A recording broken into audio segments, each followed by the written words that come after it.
From the beginning of the first millennium BC, the history of Greek architecture may be summed up in the history of the temple to the construction and decoration of which all the arts had concurred. When studying an era-by-era timeline of ancient Greece, the height of Greek civilization was known as Classical Greece, from about 500 BC. The inventive ancient Greeks developed three architecture orders using three distinct column styles. Our group will be discussing the classical orders of ancient Greece. In this presentation, the topics to be discussed are the following: defining classical orders, Doric order, Ionic order, Corinthian order, the Parthenon, the Erechtheum, the Temple of Apollo, and influence of Greek architecture in the modern world. A classical order is one of the ancient styles of building design in the classical tradition, distinguished by their proportions and the characteristic profile and details, but most quickly recognizable by the type of column and capital employed. Each style also has its proper entablature, consisting of architrave, frieze, and cornice. From the 16th century onwards, tourists recognized five orders.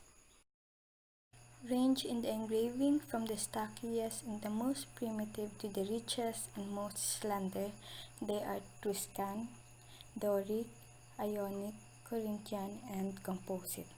The ancient and original orders of architecture are no more than the three: the Doric, Ionic, and Corinthian, which were invented by the Greeks. To these, the Romans added two: the Tuscan, which they made simpler than the Doric, and the Composite, which was more ornamental than the Corinthian. On top of the base, the shaft is placed vertically. The shaft is cylindrical in shape and both long and narrow. The shaft is sometimes articulated with vertical hollow grooves or fluting. The shaft is wider at the bottom than at the top because it is entasus. Beginning a third of the way up imperceptibly makes the column slightly more slender at the top. The capital rests on the shaft. It has a load-bearing function which concentrates the weight of the entablature on the supportive column, but it primarily serves an aesthetic purpose. The necking is the continuation of the shaft, but is visually separated by one or many grooves. The echinus lies atop the necking. It is a circular block that bulges outwards towards the top in order to support the abacus, which is a square or shaped block that in turn supports the entablature. The entablature consists of three horizontal layers, all of which are visually separated from each other using moldings or bands. The three layers of the entablature have distinct names. The architrave comes at the bottom, the frieze is in the middle, and the molded cornice lies on the top. The Roman and post-Renaissance work, the entablature may be carried from column to column in the form of an arc that springs from the column that bears its weight, retaining its division and sculptural enrichment if any. A column is divided into a shaft, its base and its capital. In the classical buildings, the horizontal structure that is supported in the columns like a beam is called an entablature. The entablature is commonly divided into architrave, frieze, and cornice.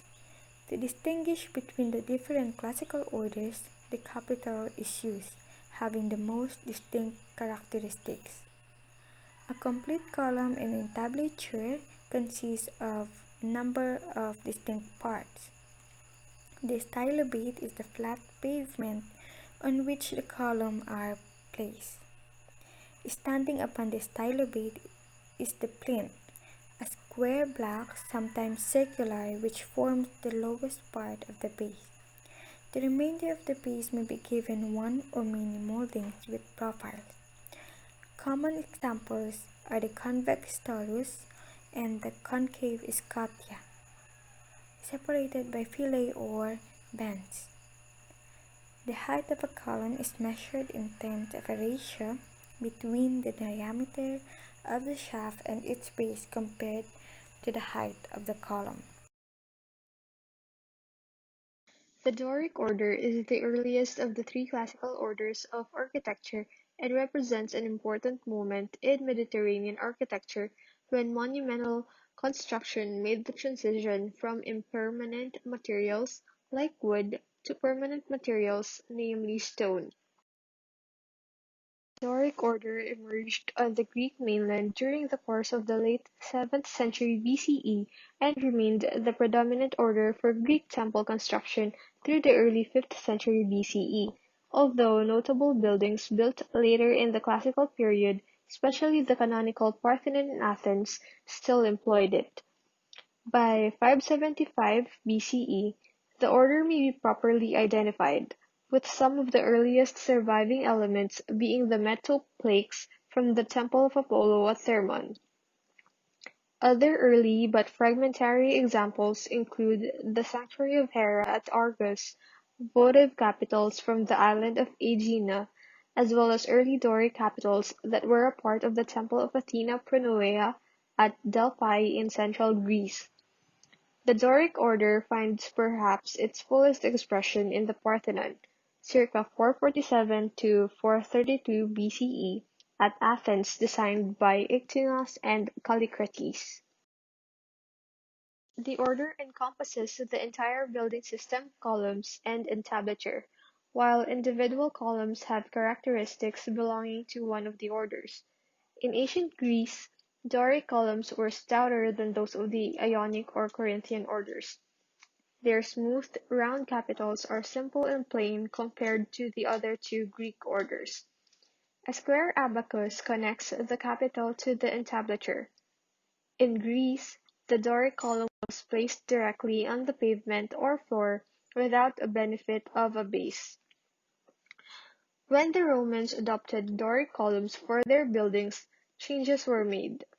Roman Doric columns tend to be slimmer than the Greek Doric columns.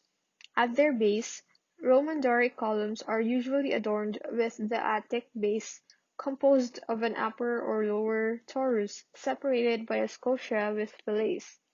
Instead of being placed directly on the floor or platform, Roman columns stand on pads or plinths. The triglyphs and metopes are among the most distinctive and definitive features of the Doric order.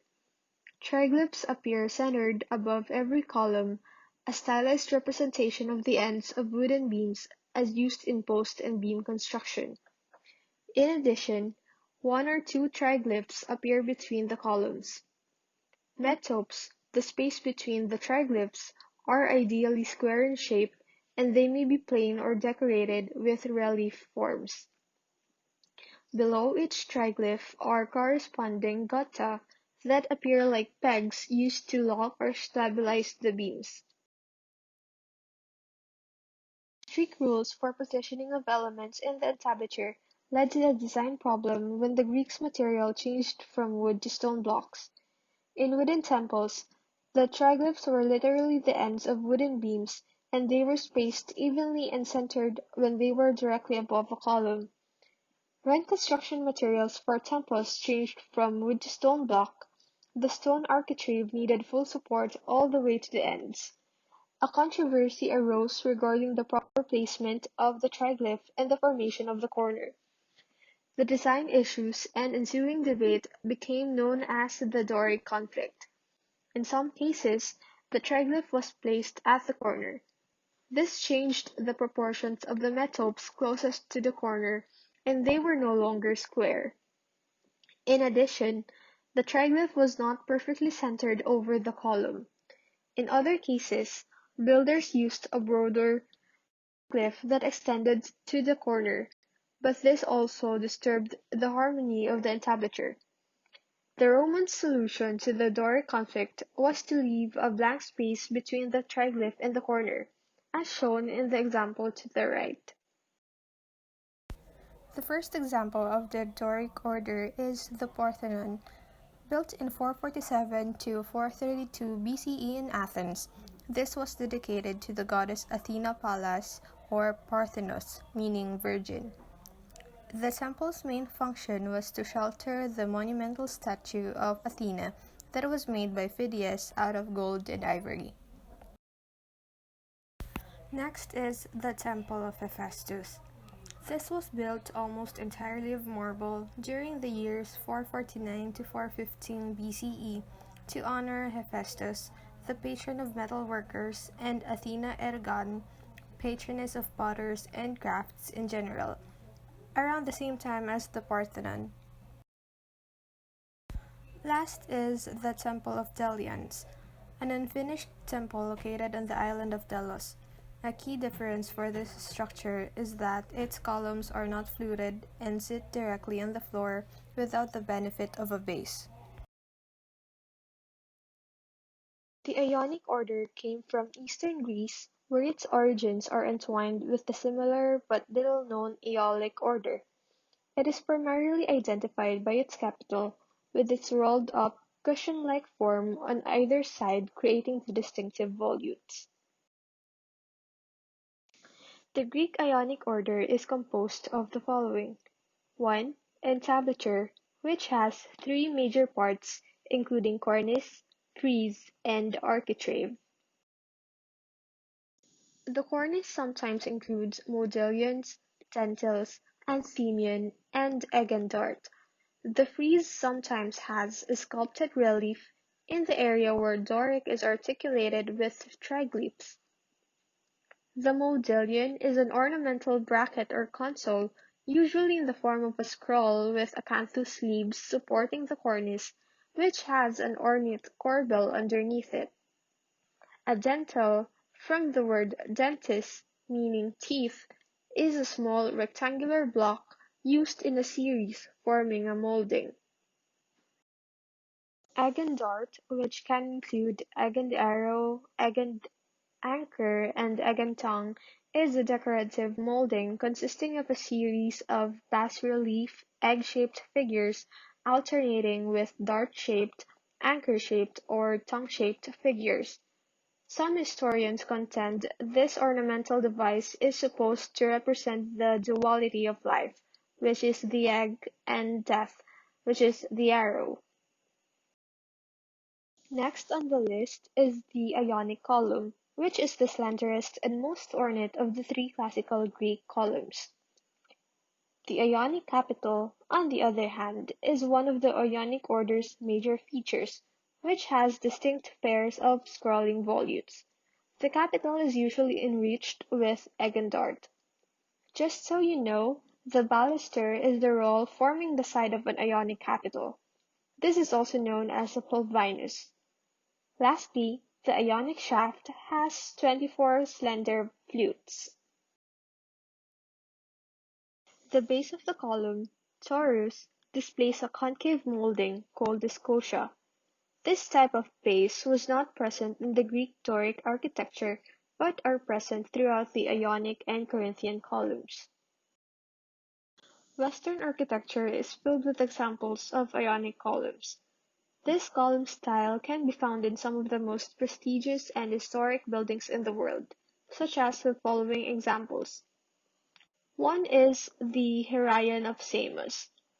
Built to honor the goddess Hera, the Heraion of Samos was a monumental temple designed by the architect Roicus at circa 570 to 560 BCE. It was one of the first great Ionic buildings that was ultimately destroyed by an earthquake, leaving a single Ionic column still standing. Second is the Temple of Artemis. Once classed as one of the seven wonders of the world, the Temple of Artemis at Ephesus was an Ionic design. The temple was built by Croesus, king of Lydia, in 550 BCE. Also known as Artemisium, the temple was famous not only for its size, sprawling over 350 feet by 150 feet, but for the magnificent works of art that adorned it. The temple was eventually destroyed by invading Goths in 262 CE.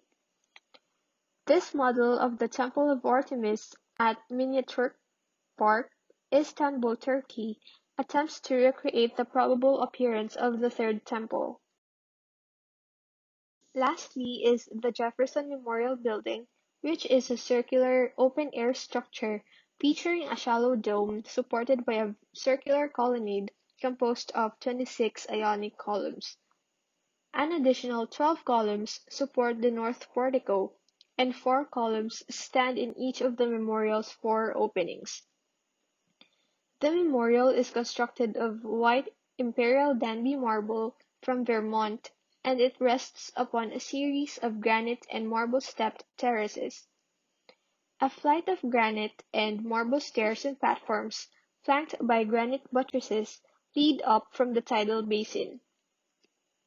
The stairs rise to a portico with a triangular pediment, which features a sculpture by Adolf A. Weinman, depicting the 5 members of the drafting committee of the Declaration of Independence submitting their report to Congress.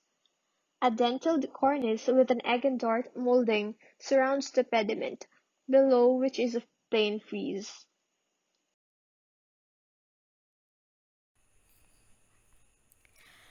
The Greek Corinthian order is the most elaborate and decorative of the 3 orders, and it was the last developed. The Corinthian style was developed in ancient Greece and classified as one of the classical orders of architecture. It is characterized by an ornate capital with a countess leaf. It is named after the city of Corinth, was infrequently utilized by the Greeks in comparison to the Doric and Ionic orders, and its origin is based simply because elements of the Corinthian order were scattered throughout the signs from a plethora of buildings. A fan myth of order's origin is described by Vitruvius about the Athenian sculptor Callimachus in the world's first architecture textbook, the Architectura. It is said that as Callimachus walked by the grave of a young Corinthian girl, he noticed a possession-filled basket placed atop the grave directly above the root of a countess plant. The leaves grew to surround the basket, which was topped off with a flat, square tile that protected the goods inside. This event is mythically said to have been the inspiration of Callimachus' invention of the Corinthian capital, and interpretations of the capital have been sketched to show what Callimachus saw. The Greek Corinthian order is composed of the following: the entablature, capital, shaft, and the base. The Corinthian entablature has 3 major parts, including the cornice, frieze, and architrave. The cornice was the most distinct section due to its increased embellishments. Sometimes it includes modillions, dentils, anthemion, and egg and dart. Unlike the Doric and Ionian cornices, which at a slant, the Corinthian roof may be flat. It maintained the use of dentils but also incorporated the use of bracket-like decorations that were situated under the corona and evenly spaced along the spans of the entablature. The cimatium was the top level of entablature, and it extended past the frieze. The frieze was typically plain or either featured a continuous panel of sculpted ornamentation or relief. And the last one is the architrave. In regards to detail, it is identical to the Ionic architrave, having the 3 fasciae that overlay on each plane and have little to no decoration. In Corinthian capital, ornate capital decorated with 2 rows of acanthus leaves, volutes, and a florin in the middle of the abacus atop the capital. Volute is a spiral roll, and the florin is the small flower at the center of each side of the Corinthian abacus. An early Corinthian capital has only 1 row of acanthus leaves with an upper row of palm leaves, and it evolves as time passed. The acanthus leaves were adopted in Christian architecture. In the Gallo-Roman capitals and in the sepulchral monuments to symbolize the resurrection. Evident in the Romanesque art, because the Corinthian order was mainly used for capitals in the choir of a church, were kept the relics of saints to whom this resurrection was and is promised, often with a number symbolic of leaves or flower pots. The column has 24 flutes in the shaft, and the flutes are the groove running vertically on the columns. The Corinthian has the slenderest among the three orders. And the last part is the base. It has a ring-like astragal molding or a banding that forms the base of the capital. The order has always been related to beauty. Taken as a whole, it was developed by the Romans into an expression of the grandest architectural show. Vitruvius described the Corinthian column as an imitation of the slenderness of a maiden. Greek architects viewed rhythm as an important design element. As such, fluting was often used in buildings and temples to increase the sense of rhythm. It may also be incorporated in columns to make them look thinner, lighter, and more elegant. The first example and application of Corinthian order is the Choragic monument of Lysicrates in Athens. This monument is known as the first use of Corinthian order in the exterior of a building. This stands in the heart of the Plaka, the historic quarter of Athens at the base of the Acropolis.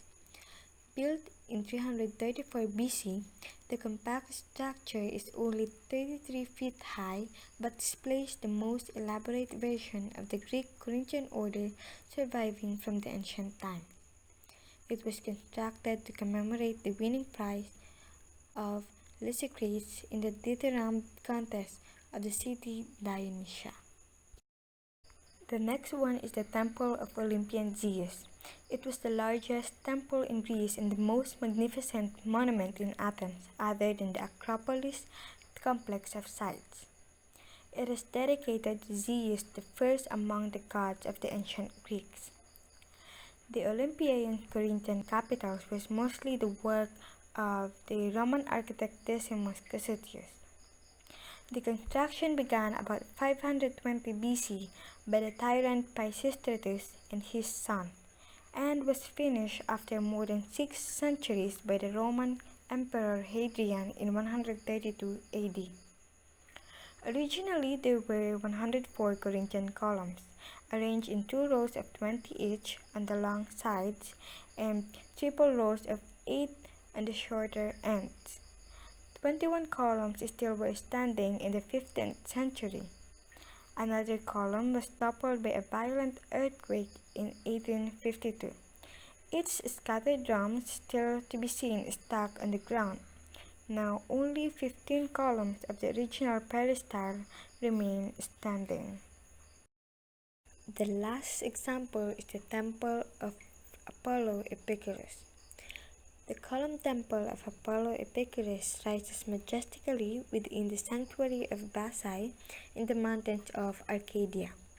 It is one of the best preserved monuments of classical antiquity and an evocative and poignant testament to classical Greek architecture. It was built at the height of the Greek civilization in the second half of the 5th century BC.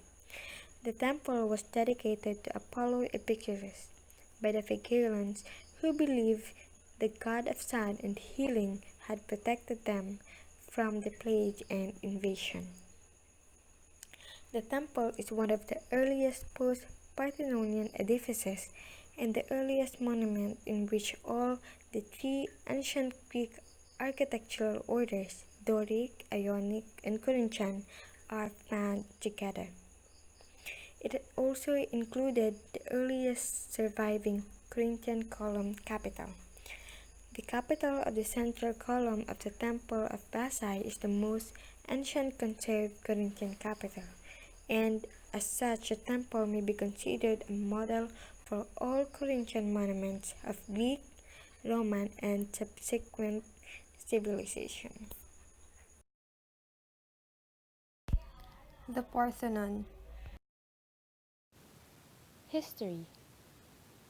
The Parthenon is a resplendent marble temple built between 447 and 432 BC during the height of the ancient Greek Empire. It is dedicated to the Greek goddess Athena and is a powerful symbol of ancient Greece and Athenian culture. Throughout centuries, the Parthenon withstood earthquakes, fires, wars, explosions, and looting. Athena. Athena or Athene is an ancient Greek goddess associated with wisdom, handicraft, and warfare. She is also identified as the Greek goddess of war and practical reasoning, and city protectress. Athens is the capital of Greece, and it is at the heart of ancient Greece. This is a city with a powerful civilization and empire and is still dominated by the 5th BC landmarks. The Parthenon dominates the hill of the Acropolis in Athens. The purpose of the Parthenon has changed over its 2,500-year history, beginning as a temple dedicated to the goddess. Some scholars, however, question the building's religious function, partly because no altar from the 5th century BCE has been found. All experts agree that early on the Parthenon was used as a treasury. In subsequent centuries, the building was transformed into a Byzantine church, a Roman Catholic cathedral, and later a mosque. The temple was then used to store the Ottomans' ammunition during a war with the Venetians, which is how an explosion led to the building's ruin in 1687. After serving as an army barracks at the end of Greece's war for independence, the Parthenon assumed its role as tourist destination during the late 19th century, just as restoration efforts began. It was also designed as a replacement for a temple destroyed by the invasion of the Persians during 480 BC. Measured by the top step of the base, the building is 101.34 feet or 30.89 meters wide and 228.14 feet or 69.54 meters long. The temple is generally considered to be the culmination of the development of the Doric order. It was built by the architects Ictinus and Callicrates under the supervision of the sculptor Phidias. It consists of colonnades of fluted, baseless columns with square capital stands on a three-stepped base and supports a roof structure.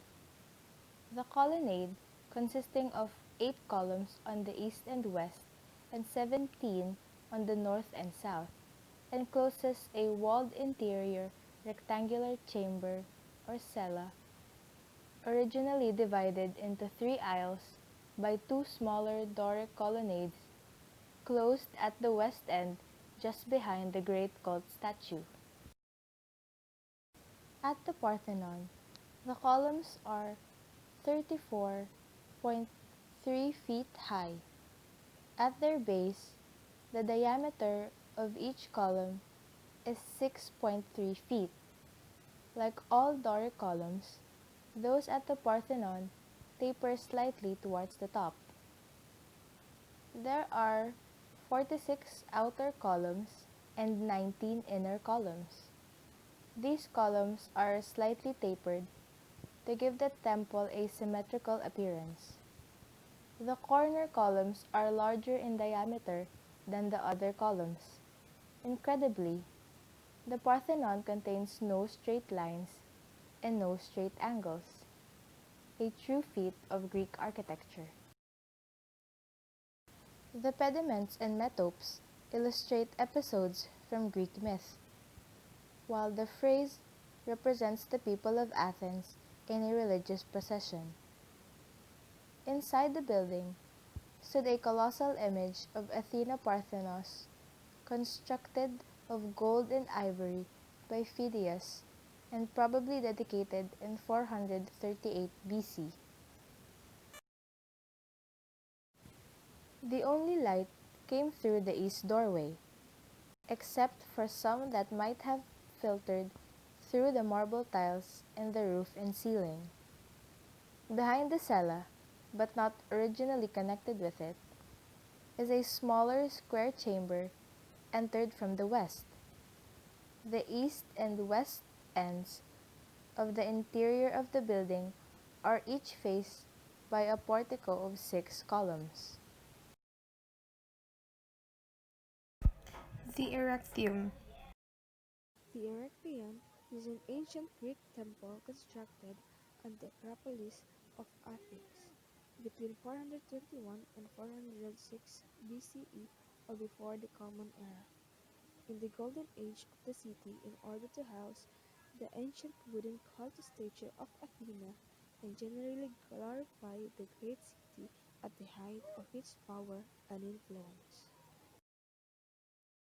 The building was constructed to replace the old temple of Athena, which had the same purpose of accommodate religious rituals for the goddess Athena. The old temple was unfortunately destroyed by the Persians in 480 BCE. The temple was built to honor Athena and Poseidon. The building is constructed from Pentelic white marble which came from the nearby Mount Pentelicus and was celebrated for its pure white appearance and fine grain. The ancient temple was built in the Ionic style with two porches, the front porch and an inner cell containing an ancient wood-called statue of Athena. The Temple of Apollo. In classical Greek culture, Apollo is god of music, truth and prophecy, healing, the sun and light, poetry, and more. Apollo is the son of Zeus and Leto, and has a twin sister, the chaste huntress Artemis. Delphi or Delphi was considered the center of the world, for in Greek mythology, Zeus released two eagles, one to the east and another to the west, and Delphi was the point at which they met after encircling the world. This fact was represented by the omphalos, or navel, a dome-shaped stone which stood outside Apollo's temple and which also marked the spot where Apollo killed the python. The first settlement at the site of Delphi was in 1400 BC. It is located on the southwestern slope of Mount Parnassus, about 6 miles or 10 kilometers from the Gulf of Corinth. It had become a well-established oracular center whose dignity of procedure and wisdom of pronouncement drew multitudes. The Temple of Apollo was built on the same location as in earlier temples of Apollo. It is a 7th century BC temple by the two legendary architects Trophonius and Agamedes that was burned in 548 BC. A second temple named the Temple of Alcmenidae was completed in 510 BC with the help of the exiled Athenian family, the Alcmeonids, which was in turn destroyed by an earthquake in 373 BC and was rebuilt for the third time in a similarly proportioned temple in 330 BC. This imposing Doric temple was raised by the architects Spintheros from Corinth, Zenodorus, and Agathon. The Temple of Apollo was the central and most important part of Delphi, where the Pythia delivered her prophetic words and the fate of the ancient world was shaped. It was home to the Oracle of Delphi and the priestess Phthia, who was famed throughout the ancient world for divining the future and was consulted before all major undertakings, which give cryptic predictions and guidance to both states, and individuals. This is where the statues and other offerings to God were kept, and where the cult rituals, including that of divination, took place. Also, here was the Crismogaphion or archive destroyed in 373 BC, which contained the lists of victors of the Pythian Games. Materials. The Temple of Apollo was stone built and marble clad. It was sumptuously decorated with sculptures by the famous artist Antenor. The temple's foundation survive today along with the several Doric columns made of porous stone and limestone, which is fairly soft material and have allowed for the temple's advanced decaying. The Temple of Apollo is a Doric peripteral temple with 6 columns at the end and 15 at the sides. The stylobate, which measures 53.82 by 21.48 meters, shows some upward curvature. The temple is characterized by monolithic columns quarried from the limestone ridge near the location of the temple. The column capitals were cut as separate blocks of stone. The monolithic column shafts measure 3.506 meter high and do not show entasis. The sima was likely of terracotta. Angle construction is noted in the design of the colonnades and the architrave. Only 6 columns of the temple remain standing in the modern day, although elements of the ground plan of the building are visible in the bedrock cuttings. The temple includes a distal and antis pronaos and opistodemus as well as 2 cella chambers. There are 2 rows of columns inside the cella, probably a northern row of 8 columns and southern row of only 6 columns, because of the statue base resting against the southern cella wall. Alternative reconstructions place a cross wall at the west end of the cella to create a separate aditon. Beneath the western end of the cella is a chamber that held the omphalos and the oracular shrine. The far end of the cella led to the most sacred part of the temple, the aditon, which consisted of an underground room divided into 2 smaller rooms, the oikos, waiting room, and the andron. This is where the divination ceremony took place, where only the priests interpreting Pythia's words had access. While the exterior design is widely historically documented, very little is known about the temple's interior arrangement.